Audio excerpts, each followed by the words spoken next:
Thank you. Your motion? Thank you, Your Honor. I can only assume that Mr. Chu wrote that speech for an audience outside the court because it didn't really address my arguments. I'm going to focus on what our specific arguments are for the motion to strike, Your Honor. Mr. Chu spent almost 30 minutes of the court's time talking about the disputed evidence of physical abuse in this case, which Ms. Hurd hasn't even put on her case, and I can tell you she's not the abuser, and if the case moves forward, she and her witnesses will put on even more evidence of the physical abuse she suffered at the hands of Mr. Depp. But that's not the basis for our motion right now, Your Honor. He talks about how Mr. Depp had a sworn denial, and that should count. We read his testimony. He claims he didn't strike her. But again, that's not the basis for our motion. The basis for our motion is the clear and undisputed evidence of non-physical abuse. By his definitions, by his standards, by the standards of his expert, there is no dispute that Mr. Depp abused Amber. And therefore, if he did it even one time, there's no dispute that even under their theory of the case, the implication that they want the jury to draw from the article, which again, I'm not arguing for the purposes of today, because under the legal standard, I'm not going to argue that. I'm not going to waste the court's time with that. But even under their standard, the undisputed evidence is that Mr. Depp did commit abuse against Ms. Hurd, and therefore that those first two statements were false. That's our argument on that. As to the headline, it's funny, Mr. Chu, we played 2 or 3 hours of an ACLU deposition, and now he says, well, that wasn't our witness. It was his witness, Your Honor. He just spent 10 minutes talking about what Mr. Doherty said, and Mr. Doherty testified that the Washington Post wrote the headline. That is the only evidence, Your Honor. I understand he says, well, Exhibit 1 has her name on it. Exhibit 1 has her name on it.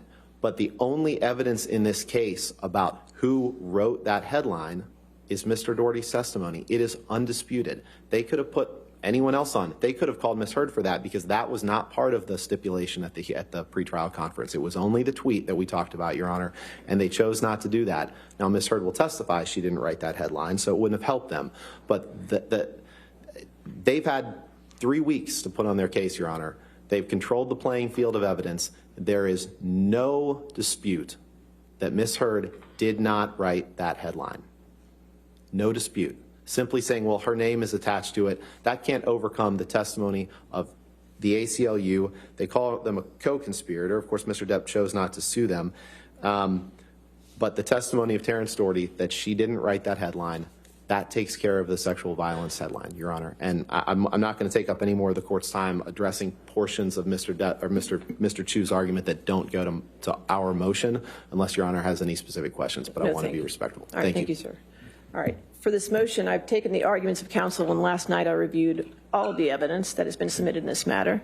So as to the second and third alleged defamatory statements, at the motion to strike at this juncture, I view the evidence in the light most favorable to the plaintiff and reasonable inferences from the evidence to the plaintiff. And if there is a scintilla of evidence that a reasonable juror could weigh, then the matter survives a motion to strike.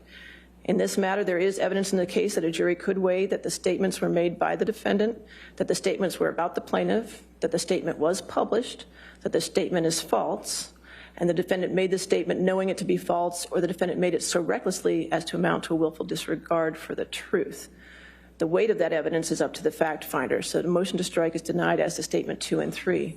The motion to strike as to statement 1, I'm going to take under advisement because if it's not a stipulation, I'm not sure what it is, but there seems to be an agreement that the tweet of Ms. Hurd is part of the plaintiff's evidence, which is not in evidence at this point.